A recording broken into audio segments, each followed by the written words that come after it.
Welcome to Money Talks.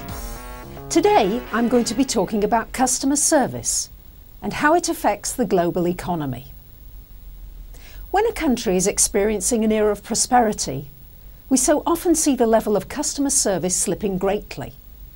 People who work in retail, especially those who are on commission, often feel that they can let their customer service skills slide because there's always another buyer right around the corner. And for many years, most countries have experienced prosperity. Nowadays, looking at the global economy, it's patently clear that the economy is in deep trouble. Customer service has hit a new low, and if we don't change our attitudes about work and service, more businesses will be forced to close, and more people will lose their jobs and be out of work. You cannot separate customer service from the bottom line. With so many people competing for business, the only ones who will survive this economic downturn will be those who know how to give excellent service. Studies show that a typical dissatisfied customer will tell 6 to 10 people about the problem, while a typical satisfied customer will tell 1 to 2 people. And it costs 6 times more to attract a new customer than it does to keep an old one. And of those customers who stop doing business with you, 68% do so because of an attitude of indifference by the company or a specific individual. About 7 to 10 complaining customers will do business with you again if you resolve the complaint in their favour. If you resolve a complaint on the spot, however, 95% of your customers will do business with you again. How can you afford to ignore these statistics? As a business owner, you stand to lose a lot of money and perhaps even your business if you ignore these statistics.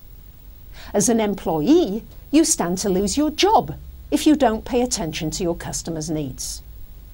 In the old days, people were expected to do their job and to do it well.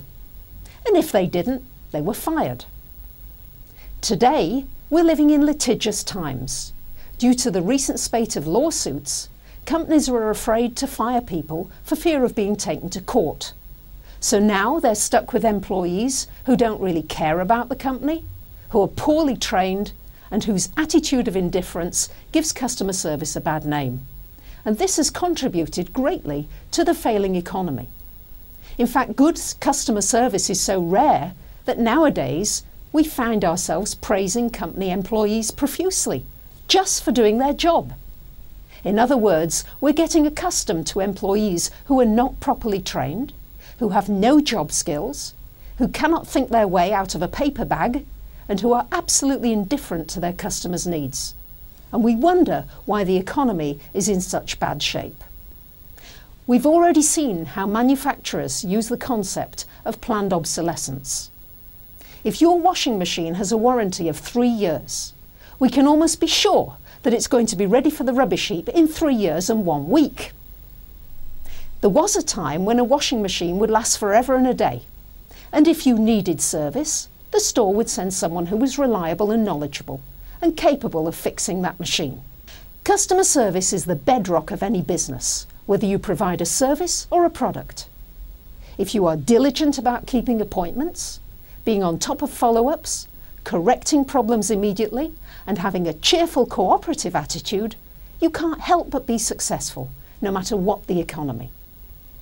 During the Great Depression of 1929, with 23% of the population unemployed and standing on breadlines in the United States, there were still enterprising people who opened businesses or continued businesses that had been in operation and who made a great deal of money. People who were willing to work hard and go above and beyond what was expected of them. People who persevered, who didn't give up hope, but who forged ahead in spite of every hardship they encountered. I worry about people being unprepared emotionally and financially for the hard times yet to come. Of all the things we can do to turn this economy around, good customer service seems the easiest in theory. What could be easier than having one of your employees greet people at the door with a smile and welcome them to the store, asking how they can help them? Yet more often than not, a potential customer walks into a store, no one says hello to them, no one asks them if they need help, nobody's anxious to handle their complaints, and no one seems to want to get their business. Several years ago, I heard of a store manager of a high-end department store who had a customer who'd just bought an expensive outfit from the store and she'd no shoes to go with it. The store manager sent her 32 pairs of shoes delivered to her home the very next day and told her to take what she needed and send the rest back. I am sure that that customer will do business with that store for the rest of her life. And that store manager will not only have gained the most loyal customer and all her family and friends, but he will have increased the store's profitability just by that one act. Don't go away. When I come back, we'll explore the various ways that customer service affects the bottom line.